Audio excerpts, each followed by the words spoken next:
Theory test pass करने के बाद में जो है आपका प्रैक्टिकल ट्रेनिंग शुरू हो जाएगी। प्रैक्टिकल ट्रेनिंग में आपको रोड पर लेकर जाकर जो है सारी चीज़ें समझाई जाएगी। मिरर एडजस्टमेंट आपको समझाया जाएगा, सीट बेल्ट का आपको सारी इंपॉर्टेंस बताई जाएगी, हर एक चीज़ आपको समझाई जाएगी।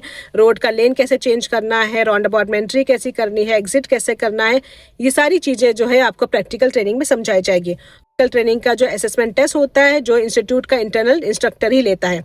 अगर आप उसमें पास हो जाते हैं वो आपका कॉन्फिडेंस चेक करेगा कि आप रोड पे कितने कॉन्फिडेंस है या फिर आप पैनिक तो नहीं कर रहे हैं। अगर आप रोड का असेसमेंट टेस्ट पास कर जाते हैं फिर आ जाएगा आपका पार्किंग का ट्रेनिंग। पार्किंग का ट्रेनिंग कौन सी होती है? टोटल 5 पार्किंग ट्रेनिंग होती है। एंगल पार्किंग हो गई, parallel parking, garage parking, slope और जो है ब्रेक, इमरजेंसी ब्रेक, ये 5 पार्किंग होती है। अगर आप किसी एक में भी फेल हो जाते हैं आपको दोबारा टेस्ट देना पड़ेगा। पूरे 5 का नहीं देना पड़ेगा आपको, जिसमें भी आप फेल हो जाएंगे, जो भी 1 पार्किंग में या 2 पार्किंग में 3 पार्किंग में आप फेल हो जाएंगे आपको दोबारा टेस्ट देना पड़ेगा। 5 पार्किंग क्लियर होने के बाद में आ जाता है आपका रोड टेस्ट। रोड टेस्ट जो है आपका आरटीए का एग्जामिनर लेते हैं। वो चेक करेंगे आपने जो सीट बेल्ट ठीक से लगाई है क्या नहीं, आपने मिरर एडजस्टमेंट की है क्या नहीं, आप मिरर चेक कर रहे हैं क्या नहीं, आप शोल्डर मिरर चेक कर रहे हैं क्या नहीं, आपने ठीक से लेन चेंज की है क्या नहीं, आपने राउंड अबाउट से कैसे एंट्री ली है, कैसे एग्जिट ली है, ये सारी चीज़ें जो है वो चेक करेंगे। वो आपको इमरजेंसी ब्रेक लगाने बोलेंगे, आपको पार्किंग लगाने बोलेंगे। तो ये सारी चीज़ें जो है 5 से 7 मिनट में आपने करना होता है। इसमें आपने पैनिक नहीं होना है, घबराना नहीं है, बस कॉन्फिडेंट होकर आपने ट्रेनिंग लेनी है, अच्छे से ध्यान से ट्रेनिंग लेनी है। जो इंस्ट्रक्टर आपको समझा रहा है उस चीज़ को बहुत ध्यान से आपने सीखना है। तो इंशाल्लाह फर्स्ट अटेम्प्ट में आप पास हो सकते हैं। आप ध्यान से क्लासेस लेंगे, ध्यान से सारी चीज़ें सीखेंगे, सारे पॉइंट्स याद रखेंगे और सबसे इंपॉर्टेंट बात आप पैनिक नहीं करेंगे तो बहुत चांसेस है आपके फर्स्ट अटेम्प्ट में पास होने का।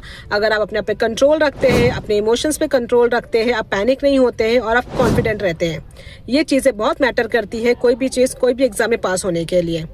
मैंने अपना ड्राइविंग लाइसेंस बिट के टाइम पे लिया था। मुझे ड्राइविंग तो आती नहीं थी, मैंने कभी स्टीयरिंग को हाथ नहीं लगाया था और मैंने जो पैकेज लिया था अनलिमिटेड पैकेज लिया था और उस टाइम पे मैंने जो 8000 दिरहम पे किए थे। तो यहाँ पे डिफरेंट इंस्टीट्यूट के डिफरेंट पैकेजेस होते हैं, आप जाके देखिए। सिर्फ पैकेजेस को नहीं आपने देखना है, आप उनकी सर्विस को भी देखना है। सर्विस मैटर्स अ लॉट, बहुत मैटर रखती है सर्विस। वो सब आज जो है ट्रेनिंग ले रहे हैं, आपको 25 दिन के बाद की स्लॉट मिल रही है एग्जाम की। So how come it is possible कि आप पास हो जाए? तो डिफ़िकल्ट होता है, आपका कॉन्फिडेंस भी ड्रॉप हो जाता है, आपको परेशानी होगी। तो देखिएगा जिस इंस्टीट्यूट की सर्विस अच्छी है वहीं पे अपनी फाइल ओपन करवाएं।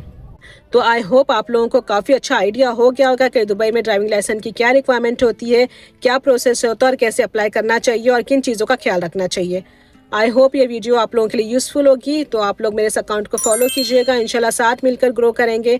अगर आपकी कोई भी क्वेरीज है, कुछ भी आप पूछना चाहते हैं तो मुझे आप कमेंट कर सकते हैं या मुझे डीएम कर सकते हैं। लाइसेंस